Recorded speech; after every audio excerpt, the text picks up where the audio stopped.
Só que, quando chegou pelo quarto século da era cristã, o cristianismo perdeu um pouco a ênfase na volta de Jesus.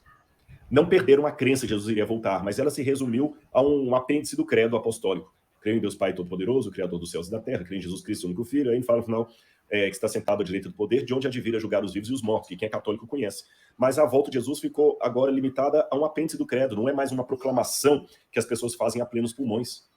A bem da verdade, tem alguns padres agora da Canção Nova, o padre Jonas Habib, que estão pregando com força a volta de Jesus. Mas são minoria. Normalmente, quantos católicos que estão me assistindo aqui que ouvem um padre na missa fazer um sermão sobre a volta de Jesus? Não menciona. Perdeu. E essa perda de referência pela segunda vinda de Cristo faz a igreja se tornar um pouco mais mundana. Como dizia o meu ex-professor e falecido padre João Batista Libânio, a igreja troca as catacumbas da perseguição pelos palácios da riqueza. Então é muito importante ter essa ênfase da breve volta de Jesus. Mas ela traz um problema. Se não for bem equilibrada. Qual o problema? É que eu posso ficar tão atento à segunda vinda de Cristo que eu esqueço da vida daqui agora. Há esse risco de, na igreja adventista, falarmos tanto assim do anticristo, dos tempos finais, que, por exemplo, numa situação como essa agora, eu tenho 19 milhões de pessoas passando fome no Brasil e eu ficar só falando que Jesus vai voltar. Não, na volta de Jesus não haverá mais isso, na volta de Jesus não haverá mais isso. Olha, Jesus vai voltar, porque haverá guerras, terremotos, tá? E a pessoa está lá com fome e eu estou falando para que Jesus vai voltar. Tem uma passagem da Bíblia até muito irônica que fala o seguinte, aí, que, amaldiçoando aquele que o seu irmão vem pedir pão e ele fala, vá em paz. Traduzindo em linguagem de hoje, o meu irmão vem pedir pão e eu falo assim, eu vou orar por você. O irmão tá com fome, tá com desespero, tá precisando do meu apoio, e eu tô falando com ele que Jesus em breve voltará, porque tem guerras, tem terremotos, tem tudo mais, que Jesus falou que isso tudo não era o fim ainda. Aparece aqui em Mateus, não representem indícios do que vai acontecer no fim do mundo da volta de Jesus. Ainda são, na minha compreensão, sinais da volta de Jesus. Mas a maneira como Mateus os apresenta era para que a nossa força, a nossa tônica não esteja nesses sinais. Porque senão a gente perde o rumo da história. Fica vivendo só o amanhã, sem considerar o hoje. Eu sei que Jesus vai voltar, eu não posso perder esse referencial. Eu já falei disso da igreja adventista. E a igreja adventista corre o risco de perder esse referencial hoje. Eu falei que ia ser uma autocrítica. Por que eu digo que pode perder esse referencial? Porque, às vezes, muitos adventistas, por já demorar tanto tempo que Jesus não voltou, já estão mais descansados, já não estão em muita pregação mais de Apocalipse 13 em algumas igrejas, exceto série de conferências. Muitos sermões, às vezes, estão virando mais sermão de autoajuda, está esquecendo o referencial. Isso é perigoso. Nós estamos passando por uma crise que pode chegar a vou criar um neologismo aqui, viu? Uma desapocalipsização da igreja. O palavrão, né? Mas você entendeu o sentido. A perda do referencial apocalíptico da igreja. Mas, como eu falei, era uma autocrítica. Eu tenho que manter viva a chama da crença da volta de Jesus, mas eu não posso deixar que esta chama ofusque o dever do agora. Vou continuar lendo para você. É interessante que Jesus falou que estas coisas não seriam o fim, seriam apenas o princípio das dores.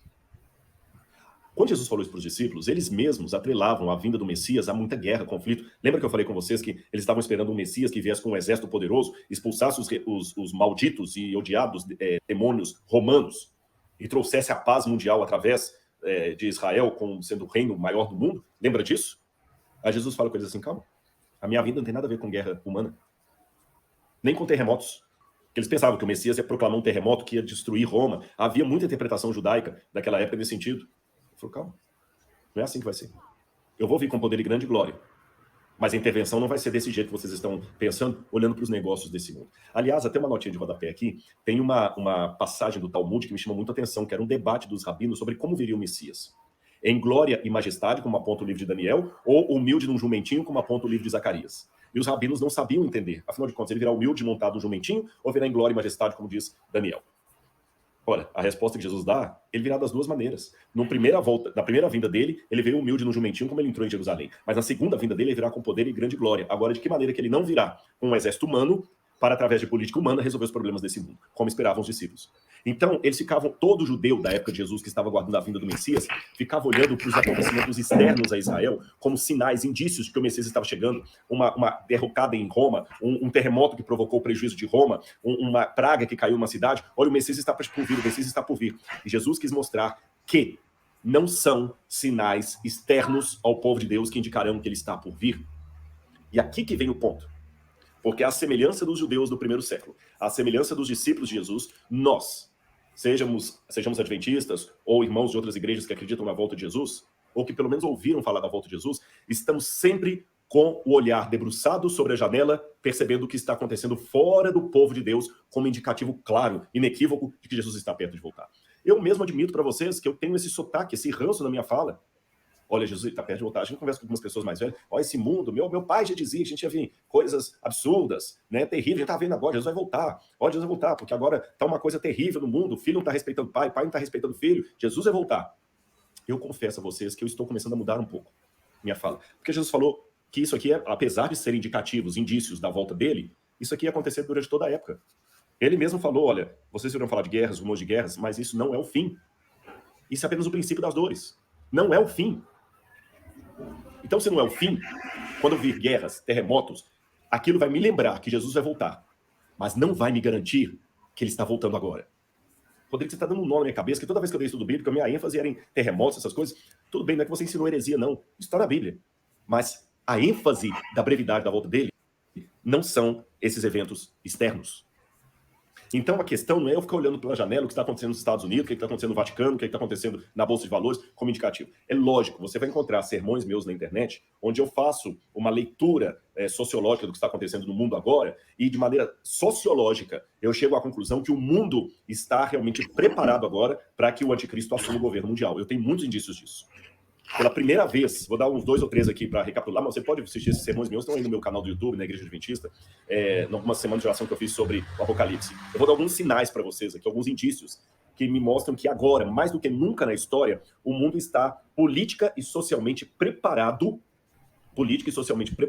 para que Jesus volte nos próximos anos, no próximo decênio.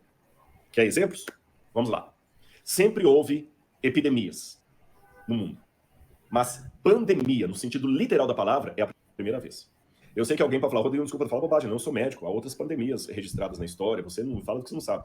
Com todo respeito, pandemia é a primeira vez, eu insisto, e vou explicar por quê. Eu já lecionei história, e a gente falava da Primeira e Segunda Guerra Mundial. Mas, literalmente falando, não foi uma Primeira Guerra Mundial, porque nem todos os países do mundo estavam envolvidos. Nem a Segunda Guerra Mundial foi de fato mundial, apesar de ter esse título. Tá certo? Apesar de ter esse título. O Sudão não participou da Segunda Guerra Mundial. A Nigéria não participou da Segunda Guerra Mundial. O Nepal não participou da Segunda Guerra Mundial. A Índia não participou da Segunda Guerra Mundial. Então, a Segunda Guerra Mundial, aliás, ela foi ambientada na Europa.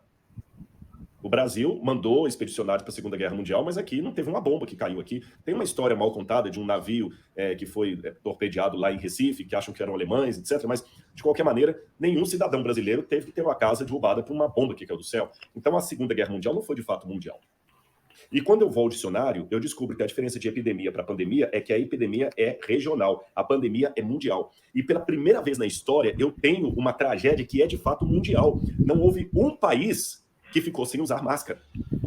Não houve um país que ficou numa situação confortável que dispensasse o uso da vacina ou dos remédios. O Irã está tendo a crise do Covid e a África do Sul também.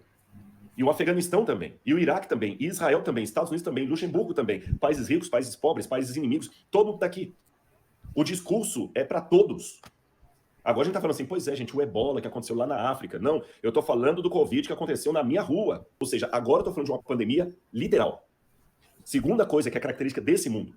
Agora, pela primeira vez na história, está se desenhando uma ideia de uma economia mundial. Por mais que os de esquerda não gostem dos de direita, os de direita não apreciam os de esquerda, não gostem também, por mais que uns prefiram o presidente Trump, por mais que outros prefiram o Biden, por mais que alguns sejam católicos, outros protestantes, por mais que alguns sejam muçulmanos e outros judeus, não interessa. Ainda que o Irã queira odiar Israel e tenha o domínio do petróleo junto com a Arábia Saudita, não interessa. Ou o mundo unifica a economia dele, ou vai rachar.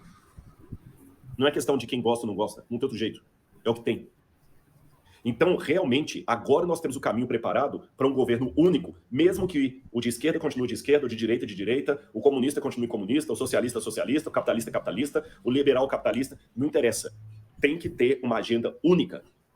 O mundo não suporta mais do jeito que está. O reset não é teoria da conspiração, o reset está para acontecer.